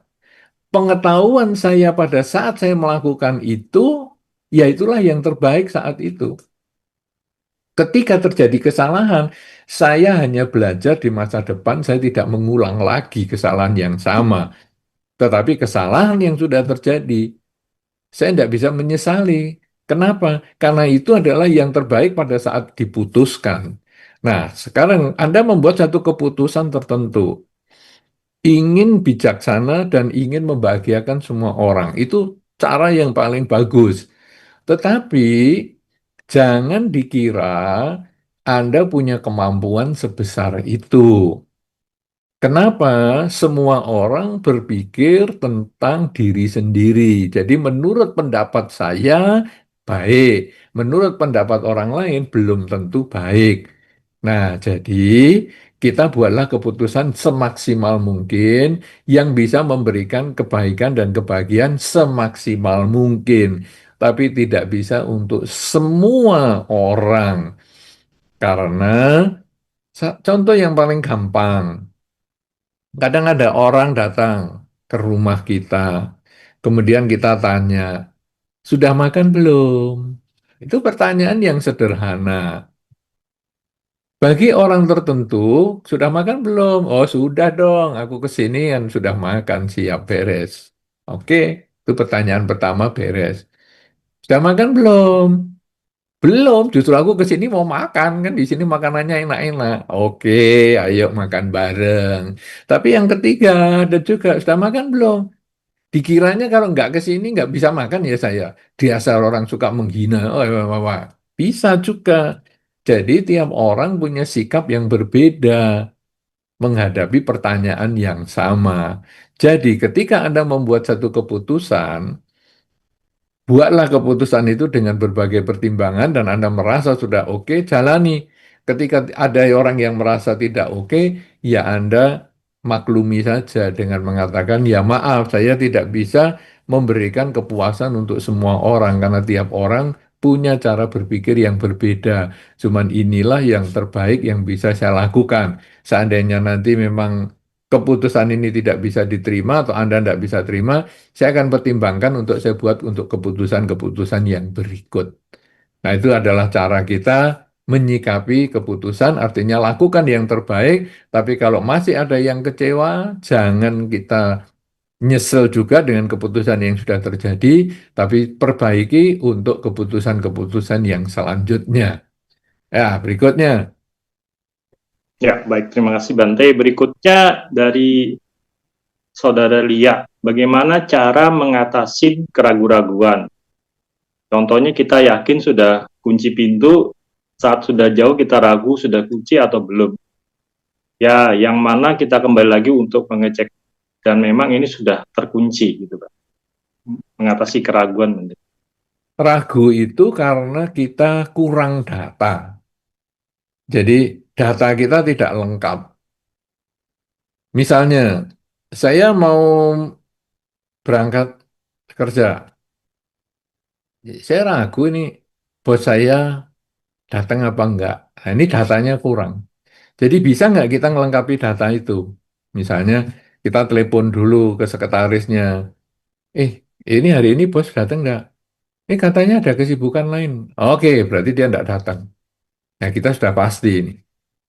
Kemudian saya mau pergi nih, ragu tapi kendaraan ini beres nggak ya? Karena ini biasanya macet. Oke, datanya kurang lengkap, jadi data itu harus kita lengkapi dulu, itu baru bisa. Atau kita coba-coba. Misalnya saya mau menyeberang jembatan, ini ini bisa jebol nggak ya? Oke, kalau gitu saya cari pegangan supaya aman. Jadi kalaupun jebol, saya tidak jatuh sampai ke sungai misalnya. Jadi keraguan itu benar, keraguan itu juga bagus karena bisa meningkatkan kewaspadaan kita.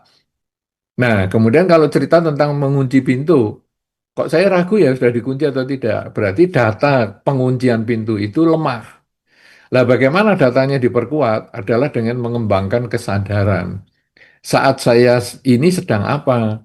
Saat ini saya sedang jalan. Saat ini saya sedang mengunci pintu. Saat ini saya sedang mematikan kompor. Saat ini saya mematikan listrik, mematikan air. Dengan data yang penuh kesadaran itu pada waktu saya mau melakukan sesuatu, mau berbaring atau mau pergi atau mau apa, saya sudah yakin, data saya sudah lengkap bahwa saya sudah mengunci pintu dan mematikan kompor, listrik maupun air. Jadi ragu adalah karena datanya tidak lengkap. Karena itu lengkapi dulu datanya sebelum melakukan sesuatu. Jadi baik kendaraan, menyeberang jalan, ragu ini nanti kalau ada mobil bagaimana dan lain sebagainya ya. Dan di dalam Dhamma juga ada keraguan itu kalau kita ragu pada sesuatu, kadang-kadang kita boleh juga tidak melakukan. Karena ragu itu kalau dilakukan, karena datanya masih kurang, bisa menimbulkan kekecewaan. Ya, jadi ini yang bisa saya sampaikan. Keraguan dalam mengunci pintu karena data untuk kerjaan itu tidak dilengkapi, yaitu apa? Kesadaran saat sedang melakukan sesuatu. Karena itu kita sering bertanya pada diri sendiri, saat ini saya sedang apa? Sedang membaca, sedang menulis, sedang berbicara, sedang bekerja, sedang mengunci pintu, dan lain sebagainya. Oke, lanjut. Baik, Bante lanjut. Ini ada pertanyaan dari Zoom. Bagaimana mengajak orang lain untuk berbuat baik? Padahal orang lain itu mengatakan ngapain berbuat baik gitu, Bang. Mengajak orang lain berbuat baik itu adalah baik. Ya, nah, bahkan di dalam Dhamma disampaikan, apakah yang disebut orang baik? Orang baik itu adalah orang yang dapat mengajak orang lain juga berbuat baik. Tetapi tentu tidak mudah. Makanya salah satu cara untuk mengajak orang lain berbuat baik adalah kita berbuat baik dulu. Sebelum kita mengajak orang, kita harus membiasakan diri kita berbuat baik sehingga kita bisa menjadi contoh untuk orang lain. Sambil kita berbicara juga tentang manfaat berbuat baik. Karena kebajikan itu akan membuahkan kebahagiaan kembali pada diri kita. Tapi kalau orang itu belum bisa mau berbuat baik, ya kita hanya memberi contoh dulu, tidak perlu memaksakan kehendak. Atau kita mengkondisikan supaya dia bisa berbuat baik. Misalnya, tolong ya ini saya hari ini ada kesibukan, boleh nggak? Misalnya saya dibantu untuk ngantar ini ke panti asuhan sana. Ya, semacam itu, sehingga dia terkondisi untuk berbuat baik. Tetapi kalau dia belum mau berbuat baik, ya kita nggak bisa maksa. Kita hanya bisa mengkondisikan dan memberi contoh orang untuk berbuat baik.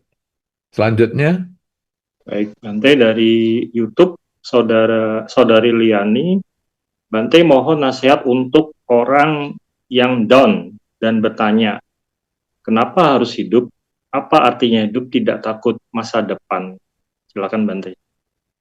iya, sekarang orang yang down, kenapa harus hidup dan sebagainya itu tidak punya masa depan itu karena dia belum merumuskan tujuan hidup. Jadi, kita sekarang misalnya keluar kota, misalnya tinggal di Surabaya, lalu keluar keluar dari rumah tapi nggak punya tujuan. Ya akhirnya muter sana, muter sini yang nggak jelas dan akhirnya kita bosen dan balik lagi. Tapi kalau kita keluar rumah dari Surabaya dan kita punya tujuan mau ke Semarang misalnya, walaupun jauh, walaupun banyak halangan, walaupun mungkin keterbatasan kendaraan dan sebagainya, kita akan jalan. Kenapa? Karena ada tujuan. Nah, orang yang down, orang yang tidak punya semangat di hidup dan lain sebagainya itu kadang karena dia tujuan hidupnya belum dirumuskan. Karena itu sarankan dia, kamu ini tujuan hidupnya apa? Di dalam hidup ini ada tujuan jangka pendek dan jangka panjang. Misalnya tujuan jangka pendek apa? Mungkin kepandirian ekonomi misalnya. Nah, kalau sudah punya kemandirian ekonomi gimana? Ya banyak berbuat baik karena orang lain juga ingin kemandirian ekonomi. Jadi kita berbuat baik semaksimal mungkin kepada orang lain. Kalau di dalam Dhamma dikatakan hidup di dunia bahagia, mati masuk surga dan juga bisa mencapai nibbana. Artinya apa ini? Hidup di dunia bahagia kecukupan ekonominya, punya kemandirian ekonomi. Kemandirian ekonomi tidak dinilai dari jumlah tapi dari cara dia menyikapi milik yang dia ada. Jadi itu kemandirian ekonomi, bukan nilainya harus sekian miliar, tidak. Tapi kemandirian ekonomi. Jadi dia melihat saya sudah bisa bertahan hidup dengan cara ini, bisa nyekolahkan anak dan membahagiakan keluarga dan sebagainya. Nilainya bebas. Kemudian kalau kita sudah memiliki kemandirian ekonomi, kita memikirkan kemandirian ekonomi orang lain. Itu yang tadi ada di dalam bagaimana hidup menjadi lebih baik dengan cara berbagi. Bahwa orang lain pun ingin kemandirian ekonomi, sehingga apa yang saya miliki, saya berusaha bagikan kepada pihak lain. Yang ini kalau kemandirian ekonomi ini hidup bahagia di dunia. Kalau berbagi kepada pihak lain, ini berarti kita banyak berbuat baik, sehingga di dunia bahagia, mati pun masuk surga. Kemudian kalau di dalam Dhamma, kebajikan itu membuat batin menjadi lebih tenang. Kebajikan membuat batin lebih tenang, kemampuan untuk mengembangkan kesadaran sehingga di dalam melakukan sesuatu tidak pernah ragu, seperti ngunci pintu tadi, tidak pernah ragu, waktu berbicara tidak ragu karena apa yang dibicarakan itu disadari, ketika berpikir dia sadar sehingga apa yang dilakukan pun sama dengan yang dibicarakan, yaitu penuh kesadaran. Dengan selalu sadar setiap saat, maka batin menjadi tenang dan seimbang, terbebas dari ketamaan, kebencian, dan kegelapan batin, tercapailah pencerahan atau kesucian. Jadi, ini sebetulnya dimulai dengan adanya tujuan hidup, hidup di dunia punya kemandirian ekonomi, kebahagiaan, dan bisa berbagi untuk mencapai kebebasan akhir, yaitu pencapaian kesucian. Ya, ini yang bisa saya sampaikan. Saya kira demikian. Pertanyaan dari Jonathan dari Kota Tegal. Izin bertanya kepada Bante, jika tadi disebutkan bahwa kita harus menghilangkan aku, lalu kalau begitu siapakah saya atau kita ini, Bante? Silakan, Bante. Iya, jadi ini ego ya, bukan aku. Tadi saya keakuan, keakuan ini bukan aku. Jadi sekarang kita harus memahami tentang bahasa, bahasa filosofi dan bahasa sehari-hari. Jadi keakuan itu adalah tentang semua hanya konsep bahagia itu karena saya. Jadi maka tadi saya contohkan pakaian bagus itu menurut saya seharusnya. Menurut saya pakaian ini bagus. Jadi kalau keakuan adalah pakaian ini bagus. Jadi orang lain juga harus terima pakaian ini bagus. Nah, sedangkan kalau ini menurut saya pakaian ini bagus. Menurut dia pakaian itu tidak bagus. Ya tidak apa-apa.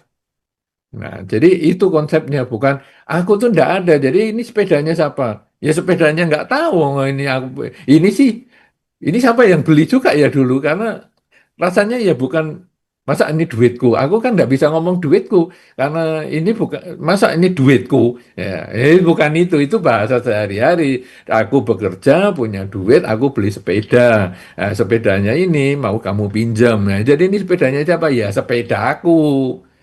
Lu katanya nggak ada keakuan, kok masih aku? Jadi ini sepedanya boleh saya ambil? Bukan. Keakuan itu sepedanya dipinjem pun bisa.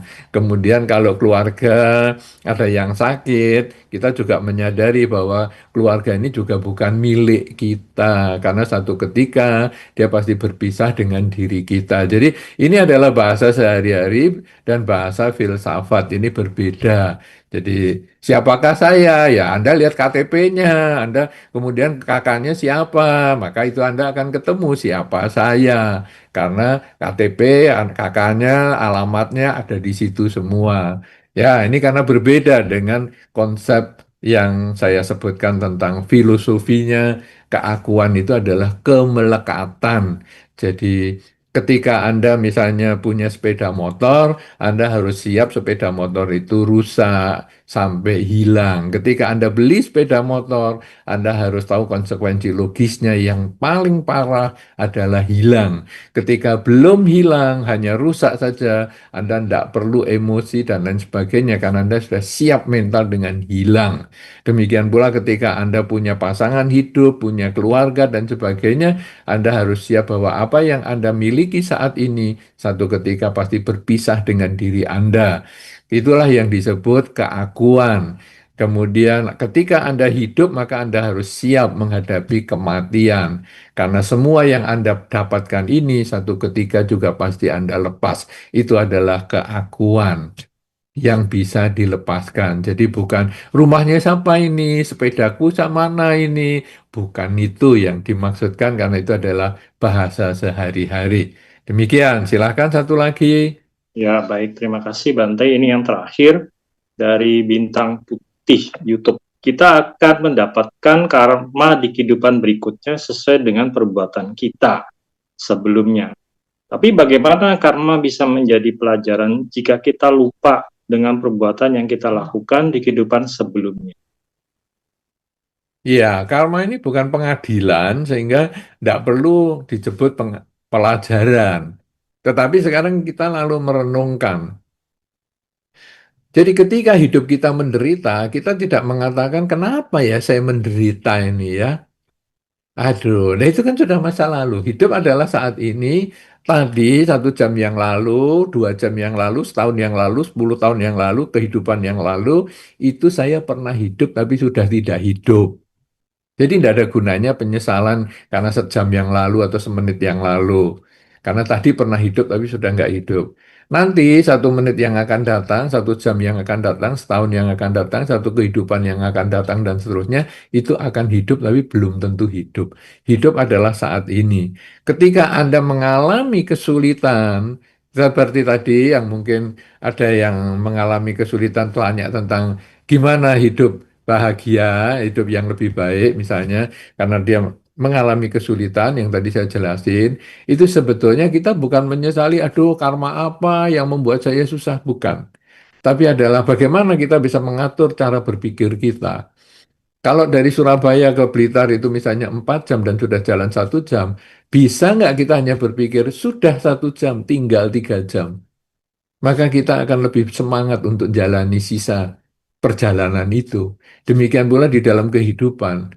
Ketika kita mengalami kesulitan, lalu kita mengatakan, untung kesulitannya cuma seperti ini, maka hidup itu bahagia tanpa harus menyesali karma-karma lampau, tanpa harus menakutkan karma-karma yang akan datang, karena kita akan selalu melakukan yang terbaik pada saat ini. Karena kita punya konsep Jalan Mulia berunsur 8 yang keenam, yaitu sama wayamo atau daya upaya yang benar. Bahwa kelebihan kita kita tingkatkan, apa yang kita sudah capai di kehidupan ini kita tingkatkan terus-menerus. Kekurangan kita dalam kehidupan ini kita perbaiki, jangan lagi diulang. Sedangkan kelebihan orang yang bisa dicapai di kehidupan ini bisa nggak kita tiru? Kita usaha meningkatkan kualitas diri kita. Yang belum kita miliki kita lakukan. Dari orang lain kita tiru. Sedangkan keburukan orang lain yang mungkin belum ada di diri kita, kita harus hindari karena itu berpotensi juga pada diri kita. Kalau kita bisa jalani seperti itu, maka hidup kita akan menjadi bahagia tanpa harus berpikir karma lampau ngapain, karma yang akan datang ngapain, karena hidup adalah saat ini. Lakukan saat ini yang terbaik, maka engkau akan membangun masa depan yang baik dan akan memperbaiki masa lampau yang buruk. Demikian yang bisa saya sampaikan. Terima kasih atas semua pertanyaan dan partisipasi Anda yang luar biasa banget, yang mengkondisikan kita bisa berdiskusi dhamma pada kesempatan ini dengan baik. Dan terima kasih juga kepada panitia yang luar biasa, yang sudah menyediakan tema yang baik, yaitu hidup yang lebih baik. Dan moderator juga luar biasa, Saudara Hirman yang bagus, atau Romo Hirman yang luar biasa, dan MC kita, Ibu Seni. Terima kasih.